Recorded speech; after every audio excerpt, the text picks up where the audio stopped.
Between Cambodia's capital and its only deepwater port, a $2 billion road changed everything. Factories followed it. Special economic zones followed it. And quietly, in the province it cut straight through, so did the price of land. This is the story of one piece of that province, and why the ground underneath it might be worth more than the map first suggests. In 2025, Cambodia approved more new investment than in any year on record, over $10 billion across 630 projects, projected to create close to 440,000 jobs. January 2026 kept the pace, over $750 million approved in a single month, led by renewable energy and special economic zone expansion. And for landowners specifically, timing matters right now. Cambodia's 20% capital gains tax on real estate, the one everyone braced for in 2026, has been deferred again, this time to January 2027.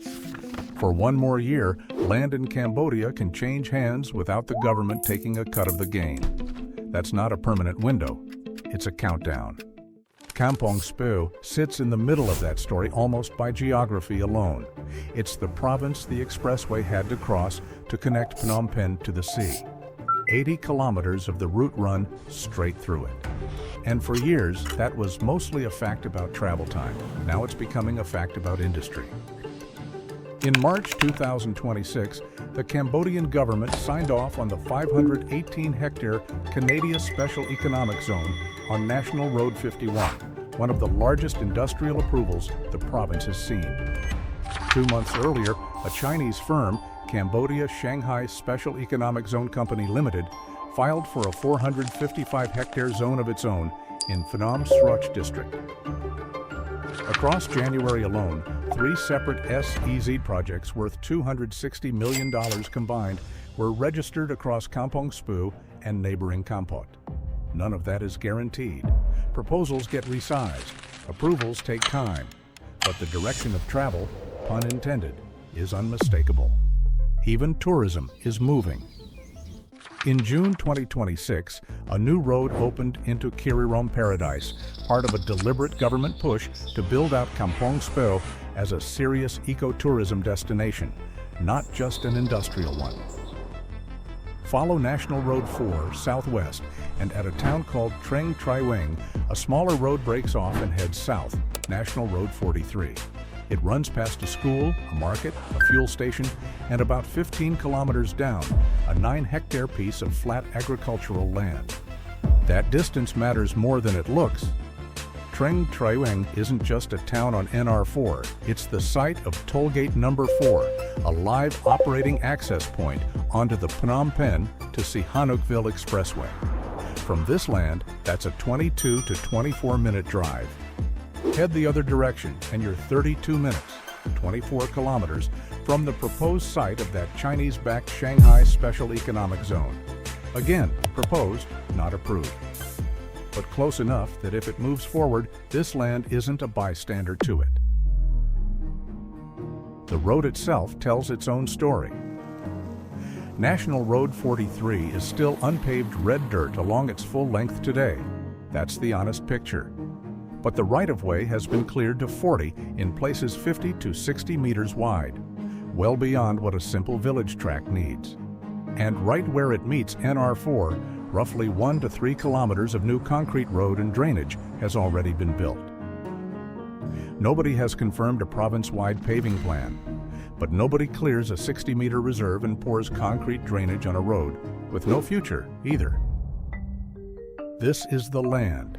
9 hectares, flat, hard title, already surveyed, already registered, ready to transfer without the legal uncertainty that follows so much rural Cambodian land. It's sold directly by the owner, with no broker layer built into the price.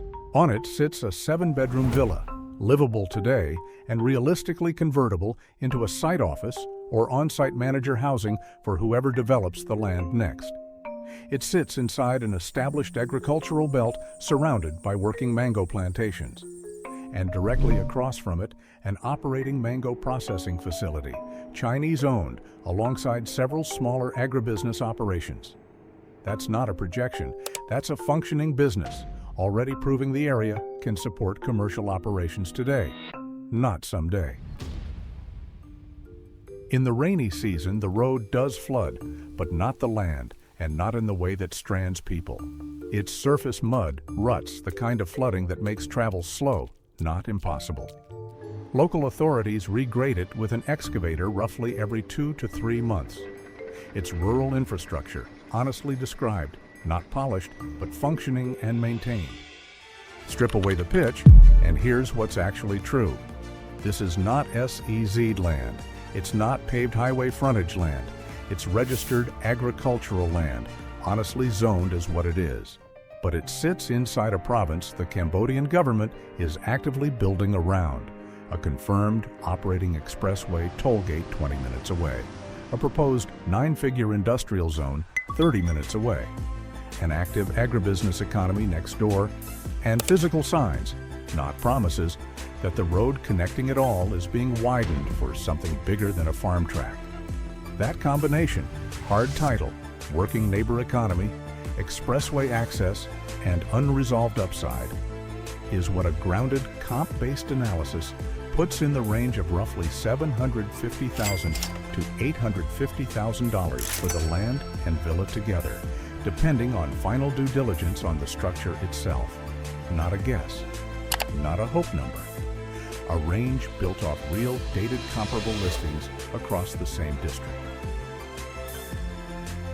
Cambodia isn't betting on Kampong Speu by accident. The roads, the zones, the factories already moving in, they're all pointing the same direction.